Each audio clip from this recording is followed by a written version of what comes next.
Rapaziada, não vai dar pra pegar, hein? Não vai ter como, gente. Like do vídeo, se inscreve, ative o sininho, rumo a 430 mil inscritos por aqui. O assunto é a maior goleada da história do Brasileirão de pontos corridos. Impressionante o que o Flamengo fez ontem contra o Vitória. Impressionante.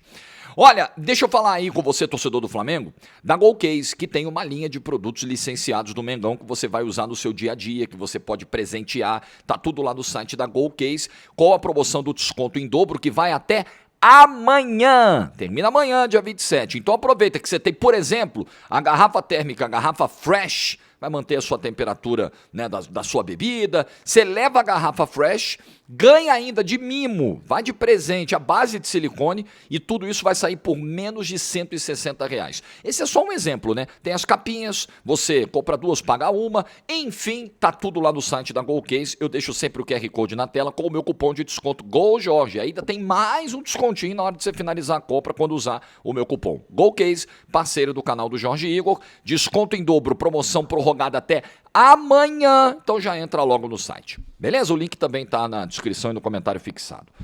Muito bem, muito bem. 8-0. Primeiro eu quero falar do jogo, óbvio, né? Tem que falar um pouquinho também da situação do Vitória, das escolhas do Fábio Carille desastrosas, né? Da postura do presidente. Teve presidente aí que tomou de 6 e sumiu. O presidente do Vitória tomou de 8, botou a cara, pediu perdão. É o mínimo. Resolve alguma coisa? Não sei se resolve, mas é o mínimo. Tem presidente aí que nem o mínimo faz. Mas vamos lá, vamos falar dos 8-0 e de como o Flamengo construiu isso aí. A maior goleada do Campeonato Brasileiro desde 1984, a maior goleada da história desse confronto entre Flamengo e Vitória. É um negócio assim absurdo.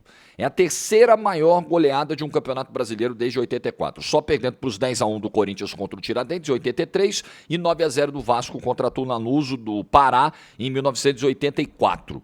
É absolutamente histórico. E a gente que é jornalista, né, quando se depara com resultados assim, isso sempre nos chama atenção, isso sempre é abordado por nós, porque, né, a gente trabalha muito com isso, né, com dados, com números, com retrospecto. Então, isso aqui fica para história. Né? Fica para a história. A maior goleada dos pontos corridos, para você ter uma ideia, tinha sido 7-0. 2004, 7-0 São Paulo do Paysandu. 2003, 7-0 Goiás do Juventude. 2003, 7-0 Cruzeiro do Bahia. Veja que era um outro contexto, tá? Porque o campeonato de pontos corridos, quando começou, ele tinha mais time. Ele não tinha 20 só, como tem agora. Então, você tinha um nível técnico um pouquinho pior, né? Você abria mais o leque. Então você tinha 26 clubes, 24 clubes, 22 clubes, até reduzir para 20. Com 20, nunca aconteceu algo desse tamanho. Então, só para te dar uma noção do quão histórico, do quão absurdo é esse resultado de ontem. Um resultado construído no estilo Flamengo do Felipe Luiz. Quantas vezes você me ouviu falar na hora do almoço, enquanto você mastigava o seu feijão com arroz, de que o Flamengo tem um modelo de jogo preservado pelo Felipe Luiz semana após semana. O Flamengo é o time que começa o jogo tentando ser o protagonista. Ele não consegue fazer isso sempre? Não consegue. Na maioria das vezes ele consegue. Ele consegue entrar em campo com a postura de protagonista. Eu serei o protagonista, eu vou tomar a iniciativa do jogo e eu vou começar a construir muito cedo para abrir o placar muito cedo. Às vezes não acontece, às vezes acontece. Ontem, com 3 minutos de jogo, já estava 2-0. Com 2 intervenções impressionantes do Saul. Participações decisivas nos 2 gols. E aí a gente também precisa falar de como o Flamengo foi eficiente nas contratações do meio do ano. Com o Jorginho, com o Saul e com o Samuel Lino. O patamar que já era alto ficou altíssimo. E isso é um acerto da diretoria. Poxa, Jorge, mas com dinheiro é mole. Quantas vezes você já viu o dirigente gastar mal os recursos que tinha? Seria algo inédito se acontecesse agora com o Flamengo em 2025? Quantas vezes você viu uma contratação que na teoria era até interessante, pô, legal, hein? Chegou aqui, não rodou, não andou, não deu certo. Pode acontecer. Até agora, não aconteceu com o Jorginho, não aconteceu com o Saul, não aconteceu com o Samuel Lino. Impressionantes os impactos que eles conseguiram gerar em pouco tempo do Flamengo. O Saul, você vê a atuação do Saul ontem, a participação dele dos 2 primeiros gols, é um negócio de maluco. 1 minuto de jogo, ele vai na lateral do campo, rouba uma bola. Aí, pum, gol. 2 minutos depois, o Vitória tenta sair jogando, ele vai lá e intercepta o passe. Aí, vai lá, Pedro, pum, caixa. O Arrascaeta dá o passe e o Pedro faz o gol. Sim, o cara chegou ontem. Mas chegou numa engrenagem que funcionava. Aí você perdeu o Gerson, você precisava de alguém pelo lado direito, você foi lá e repôs. Mas a tua engrenagem, o método de trabalho, a filosofia de jogo, isso aí já estava consolidado, já estava sendo implantado pelo Felipe Luiz. E aí vai chegar um momento em que você vai ter uma curva ascendente, você vai chegar no teu ápice na temporada. E parece que o momento é esse, o momento é de ápice, justamente agora, quando afunila a Libertadores. Faltam 5 jogos para ser campeão da Libertadores. Quando já estamos no retorno do Campeonato Brasileiro, é a hora que a curva do Flamengo está ficando mais ascendente. O desempenho está ficando mais sólido. Muitas vezes a gente via o Flamengo com muita dificuldade de converter, de fechar os jogos. O Flamengo contra o Internacional na Libertadores botou o confronto no bolso. Tranquilão. Aliás, o Flamengo fez 3 jogos em sequência contra o Internacional e ganhou os 3 com muita tranquilidade. O Inter, se somar os 3 jogos que fez contra o Flamengo, se chutou 5 bolas no gol, foi muito. Então nós estamos falando de um ataque poderosíssimo, que vai lá e enfia 8 num adversário dentro do Campeonato Brasileiro. O ataque que tem 44 gols até agora, disparadamente, claro que o 8-0 vai jogar pra cima, mas é disparadamente o melhor ataque do campeonato. Tem 10 gols a mais do que o segundo melhor ataque, que é o Cruzeiro, e uma defesa que só tomou 9 gols. O Flamengo, em quantas rodadas? 20, né? O Flamengo ainda tem jogo pra pagar. O Flamengo tomou apenas 9 gols no campeonato. O Flamengo tem melhor ataque, melhor defesa, vice-artilheiro do campeonato e líder de assistências. Amigão, não tem o que discutir, não tem o que dizer. É disparadamente o melhor time do campeonato. Agora, o campeonato tá fechado? Não tá. O Palmeiras, apesar de tudo, está a 4 pontos e tem um jogo a menos. O Cruzeiro andou tropeçando no final do primeiro turno, deu uma recuperada, tá a 5 pontos. Tem um jogo a mais que o Flamengo, é verdade. O campeonato não tá fechado. Mas o Flamengo hoje joga tranquilamente. Nós estamos falando... Tô muito tranquilo para falar, porque todos os meus vídeos recentes do Flamengo, os meus vídeos do ano do Flamengo foram nessa temática. Gente, o Flamengo joga o melhor futebol do Brasil. O Flamengo tem o elenco mais forte, mais poderoso. O trabalho do Felipe Luiz é um excelente trabalho. O time tem uma cara, tem uma identidade, é agressivo, é equilibrado, se defende muito bem, ataca muito bem, tem repertório, tem variação, tem intensidade, tem tudo isso. E é, para mim, não só o candidato ao título brasileiro, como já disse aqui, depois do confronto contra o Inter, que não vejo, nem no lado de onde está o Flamengo, com Estudiantes, Vélez e Racing, nem do outro lado, com o São Paulo, LDU, River Plate e Palmeiras, eu não vejo adversário hoje no momento melhor que o Flamengo. Isso está garantindo que o Flamengo no dia 29 de novembro vai levantar o troféu em Lima? Não sei nem se o Flamengo vai estar lá. Porque sabe como é futebol, principalmente o mata-mata. Numa jornada ruim, num lance isolado, num pênalti, numa expulsão que pode mudar tudo, pode mudar todo o confronto, o Flamengo pode cair antes mesmo de chegar na final. Mas hoje, pega todo mundo que sobrou na Libertadores da América, pega os 8 que sobraram, ninguém está no nível do Flamengo. Ninguém, nem o River, nem o Palmeiras, nem o São Paulo, nem o Racing, ninguém está no nível do Flamengo. Então o Flamengo é o grande candidato. Desde o início do ano estamos falando, o grande candidato aos títulos no ano, porque tem um trabalho excepcional. Excepcional o trabalho do Felipe Luiz, de bater palma, de aplaudir, fantástico.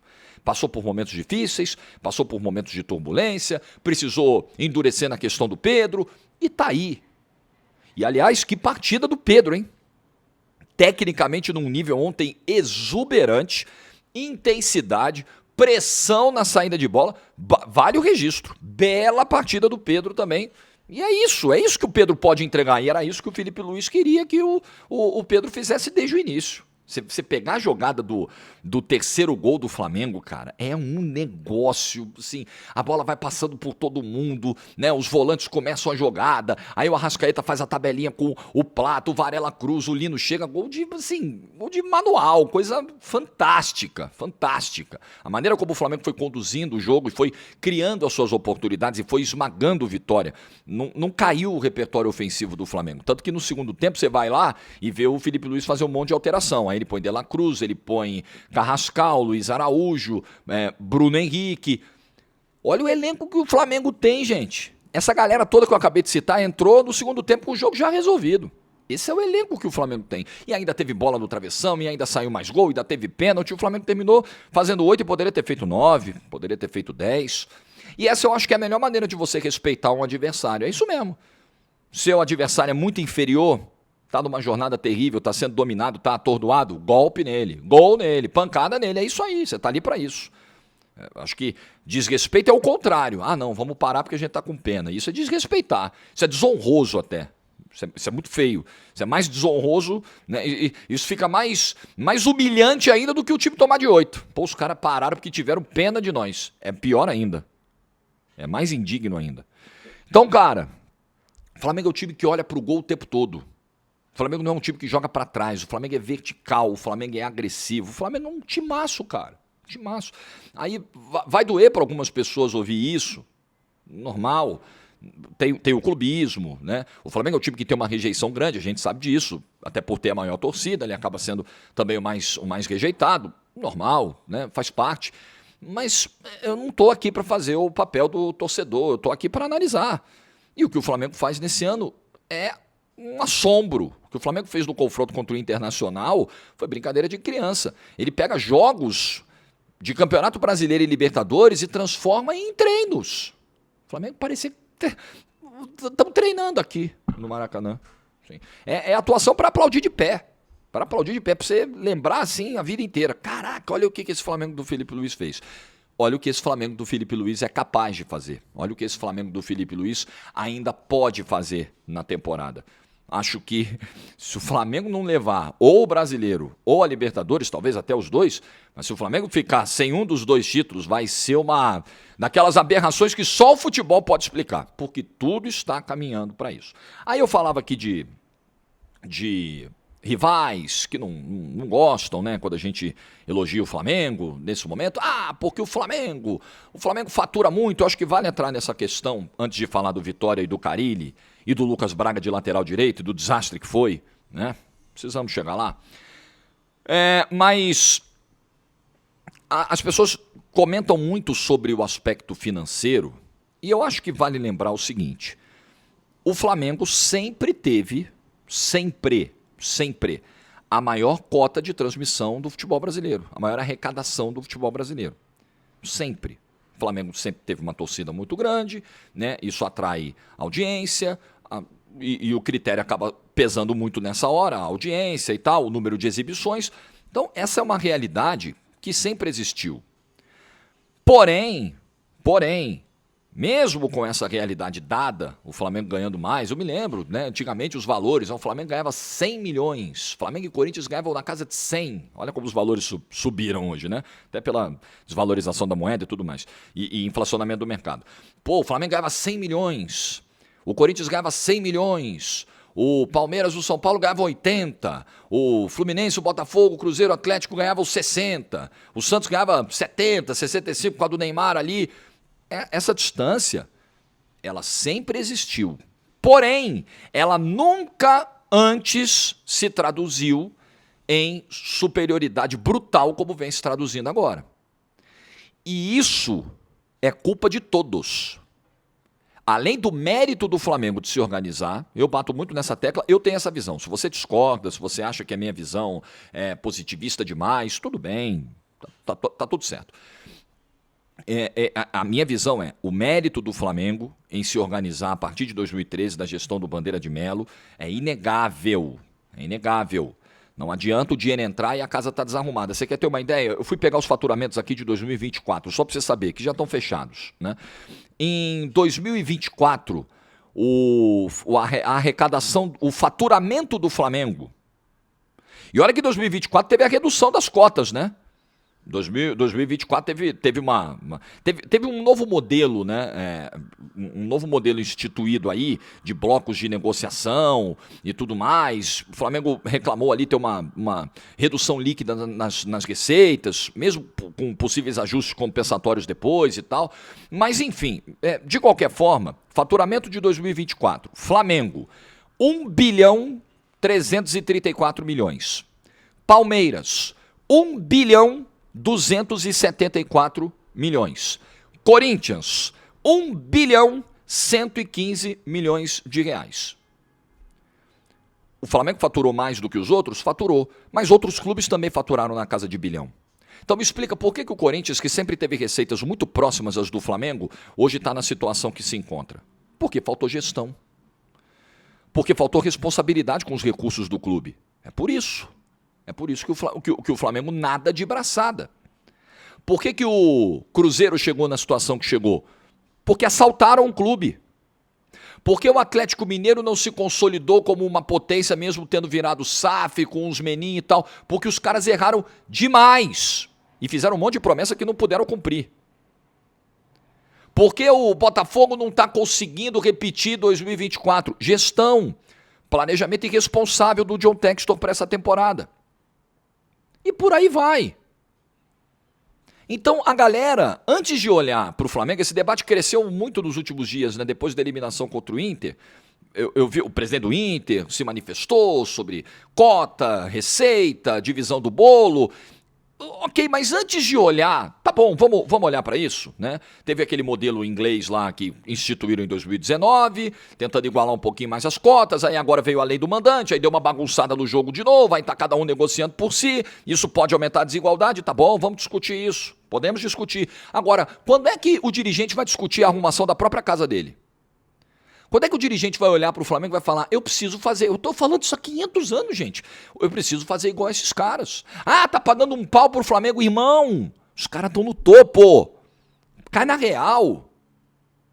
Vamos trabalhar com menos paixão, sejamos pragmáticos. Na vida, a gente tem que olhar quem está no topo, se inspirar nele e querer chegar lá. E tentar entender como ele fez para chegar lá. Peraí, eu posso fazer também? Eu quero chegar lá. É nisso que você tem que mirar, que você tem que se espelhar. É no melhor. Ninguém tá no nível do Flamengo hoje, cara. Então você tem que olhar e falar, o que os caras fizeram? Eles têm uma marca muito forte, eles arrecadam mais, eles se estruturando, eles chegam mais rápido ao objetivo, mas a gente pode encurtar um pouco essa distância também, até porque isso aqui é futebol. Só que a distância está aumentando muito pela incompetência dos demais clubes. Ou a galera arruma a casa, o Corinthians ontem elegeu de forma indireta o Osmar Stabile como seu presidente, agora até o fim do mandato que seria do Augusto Melo, até dezembro de 2026. Assim, na boa, você realmente acredita que o Corinthians nas mãos desse grupo político, dessas pessoas aí, pode ser em pouco tempo, ou até em médio prazo, não tem problema, mas pode chegar no nível que o Flamengo chegou? Eu não consigo acreditar nisso, com o quadro político atual. Eu não consigo, sinceramente, eu não consigo. Então, ou a galera arruma a casinha, ou vai ver o Flamengo dar de 8, dar de 7, dar de 6, pegar um time brasileiro na Libertadores e jogar como se fosse uma partida de Campeonato Carioca. Desculpa, o Internacional contra o Flamengo parecia o Resende no Campeonato Carioca, o Volta Redonda, o Bangu. Porra, era o Inter, irmão, numa Libertadores da América. Mas veja a situação do Inter hoje. Veja como esse clube foi gerido, veja as decisões equivocadas, veja a falta de credibilidade que o Inter tem hoje no mercado. Ai, não tem milagre, galera. É gestão. É uma piscina de tubarões. O Flamengo é o grande tubarão dessa piscina, tem o Palmeiras, que é um tubarão, tem o Cruzeiro com muito dinheiro, com dinheiro de tubarão, mas ainda precisando de resultados e de gestão para ser de fato esse tubarão. E se você ficar nessa, você vai ser engolido a vida inteira. O tubarão não tem pena. Se ele sentir o cheiro do sangue, ele vai engolir. E é o que o Flamengo está fazendo. Ele sente o cheiro do sangue, ele mete 8. Então arruma a casa, meu amigo. Arruma a casa para não passar por isso. Vamos lá. Vitória. Eu não sei o que mais me espantou ontem. Se foi a ideia, das ideias estapafúrdias do Carille, 3 coisas do Carille ontem, eu acho que espanto não é preciso, tá? Eu acho que eu estou sendo impreciso no uso do termo. Porque eu conheço o Fábio Carille, né? Eu acompanhei de perto o que foi o trabalho do Fábio Carille em 2024 no Santos. Então, surpreso totalmente, eu também não posso dizer que fiquei. Mas, de qualquer maneira, ainda é um negócio assustador você ver decisões que o Fábio Carille toma na carreira, como, por exemplo, ontem achar uma boa ideia. Ter o Lucas Braga pelo lado direito com o Samuel Lino vindo para cima dele. E o Samuel Lino bagunçou com o Lucas Braga. Bagunçou com o Lucas Braga. Aí você fala, pô, não é possível que o Carille achou que isso aí seria uma boa ideia para o jogo. Não tem condição. Aí ele bota o Wendel. Veja, quantas vezes isso aconteceu no Santos? Quantas vezes o Carille foi criticado do Santos por não usar os meninos nos momentos oportunos, onde as janelas de oportunidade eram reais. Aqui dá para botar os meninos, aqui não dá. E o Carille tinha muita dificuldade de ter a sensibilidade para encontrar o momento certo de colocar o garoto, sem expor ao risco, ao constrangimento, sem colocar em cima do garoto uma responsabilidade que ele ainda talvez não esteja pronto para ter. Aí ele vai e bota o Wendel, um garoto de 19 anos, para jogar no meio-campo do Vitória. Aí, outra coisa, ele toma um baile. Ele vai para o intervalo já tomando 3, era para ser os 5. Ele volta para o segundo tempo sem alteração.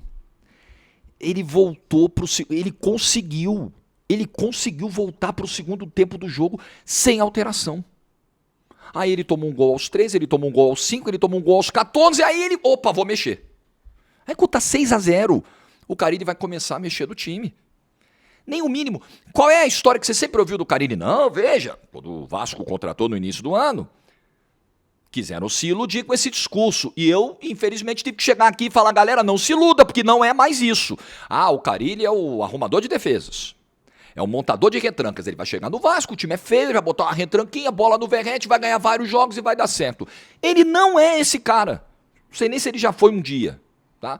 O Corinthians de 2017, campeão brasileiro, era um time que se defendia muito bem e tal, mas esquece. Só tem essa ideia do Fábio Carille quem não tem acompanhado os trabalhos recentes do Fábio Carille. Gente, com todo o respeito do mundo, eu não tenho nada contra a figura, eu não sei se ele é gente boa, se ele não é, eu analiso o profissional. Quando o Carille volta para o futebol brasileiro, o Santos vai buscar o Carille no Japão, que já não é um centro de ponta do futebol. Por mais que a seleção japonesa venha num momento muito legal, mas assim, é uma liga, convenhamos, né, periférica e tal. Ele está no Japão, na segunda divisão. O Fábio Carille, que está aqui hoje no futebol brasileiro, que acabou de ser demitido do Vitória, que trabalhou na Série A do Campeonato Brasileiro nesse ano, que pegou o Santos na Série B do ano passado e jogou para a Série A, esse cara veio da segunda divisão do Japão. E os dirigentes brasileiros acharam uma boa ideia, acharam que esse cara tem condições hoje de trabalhar num campeonato brasileiro que tem Felipe Luiz, Abel Ferreira, Leonardo Jardim, Arthur Jorge do ano passado. Acharam uma boa ideia. Não, pode trazer. Tem nível para trabalhar na Série A. Hoje ele não tem. Desculpa. Eu tô fazendo análise profissional, tô vendo resultado, tô vendo performance, tô vendo comportamento, leitura de jogo. Desculpa, é o peixinho com os tubarões engolindo. Não tem a mínima condição. Não é uma aposta hoje viável.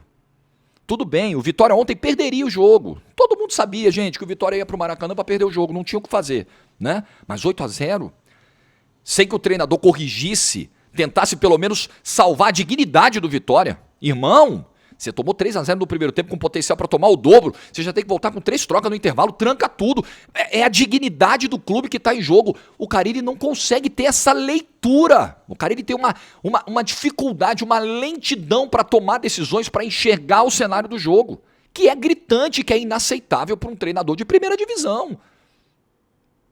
Além dos erros que a gente já citou aqui de estratégia, de Lucas Braga, do menino de 19 anos como volante, o meio-campo sem pegada. Gente, o que o Carille fez ontem é uma aberração. O 8-0 está na conta do Carille, claro que está na conta do Carille. O Flamengo venceria por 3, 4 em condições normais, mas 8. E o treinador tomando 6 e só fazendo a primeira mudança aos 15 do segundo tempo? Agora sim eu vou mudar. Agora ficou ruim, né? Agora, tá 6. Agora ficou ruim. Aí eu vou recorrer ao banco. Aí eu venho com o Edu, venho com o Hiller, com o Oswaldo. Agora. Não dá, gente. Não dá, desculpa, mas isso não tem cabimento, né? Então, Fábio Carilli não me surpreendeu em nada, porque é um profissional desse nível aí. Né? Não dá para ir muito além disso.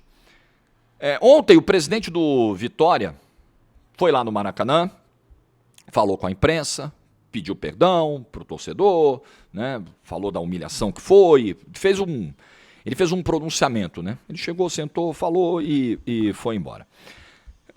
Eu gosto, tá? Eu gosto desse tipo de postura. Nessa hora, na hora do vexame, é o presidente do clube que tem que falar. Na hora que o bicho tá pegando, porque é o que eu sempre falo aqui, na hora do bônus, é muito fácil, é muito gostoso. Você contratou um baita reforço, aí o presidente vai lá, bota a cara, eu trouxe, olha aí, eu vim, eu cheguei, aí é muito tranquilo. Aí é muito tranquilo. Mas e quando perde? Quem vai assumir a bronca? Quem vai matar do peito e vai falar, essa bronca é minha? Essa bronca é minha. Quem é que vai fazer isso? Tem muito dirigente que foge. O presidente do Santos recentemente tomou 6-0 e fugiu. Não teve um pronunciamento, uma fala. Não precisa. Se a parada é ir pra coletiva, tá bom, não quero ir pra coletiva, não quero um vídeo, um pronunciamento nas redes sociais, hoje ele consegue controlar até os comentários, ele faz isso lá. Nem isso apareceu, nem isso teve a dignidade de fazer.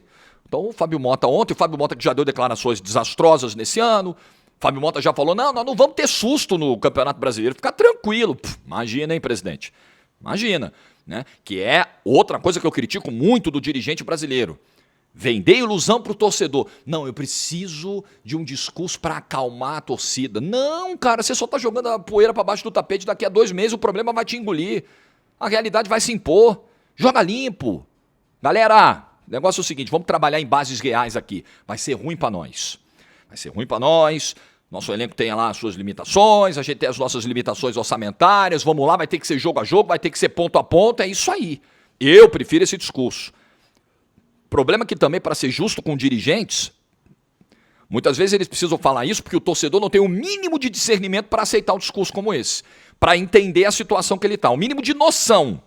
Né? Tem muito torcedor lunático também, para ser justo aqui. Não preciso ficar afagando a audiência, não. Acabou. Agora, apesar de tudo, ontem ele teve postura de honra. Foi lá e pediu perdão pro torcedor. Apareceu, falou 1 minuto e 20, falou, é um dia humilhante para nós, triste, vexatório, a gente não esperava isso, foi uma humilhação, nós não jogamos a toalha, o Campeonato Brasileiro terminou, mas eu quero pedir perdão aqui ao torcedor, é isso. Isso é o mínimo. Estou envergonhado, foi um dos piores dias da minha vida, uma das maiores tristezas da minha vida. É isso que se espera de um dirigente num momento de crise como esse. E é o mínimo, tá? Tô aqui exaltando o Fábio Mota, nossa, que fantástico. Não, é o mínimo. Mas tem dirigente que nem o mínimo faz na hora como essa. Na hora que tem que botar a cara. E o presidente do Vitória colocou. E tem o jogo contra o Atlético Mineiro no domingo no Barradão, num clima muito pesado, mas assim, juntar os cacos. Juntar os cacos. Esquecer o que aconteceu, não dá, né? Mas tirar lições do que aconteceu. É inacreditável, eu continuo achando assim, inacreditável ver o Vitória tomar os gols que tomava ontem e a pasmaceira do seu treinador na beira do campo. E o treinador não conseguindo ter o mínimo de leitura e energia para evitar um desastre maior. Meu Deus, é a dignidade da instituição, é a imagem da instituição que está em jogo. Eu preciso salvar isso aqui de alguma maneira. Eu preciso conter esses danos. Não. Ele espera tomar 6-0 para mexer no time. Uma loucura, gente. É uma loucura. Bom, o vídeo tá feito. Boa terça-feira para todo mundo. Nos vemos logo mais, talvez. Juízo, like no vídeo se você ficou até o final. Espero que tenha sido um ótimo almoço e tchau.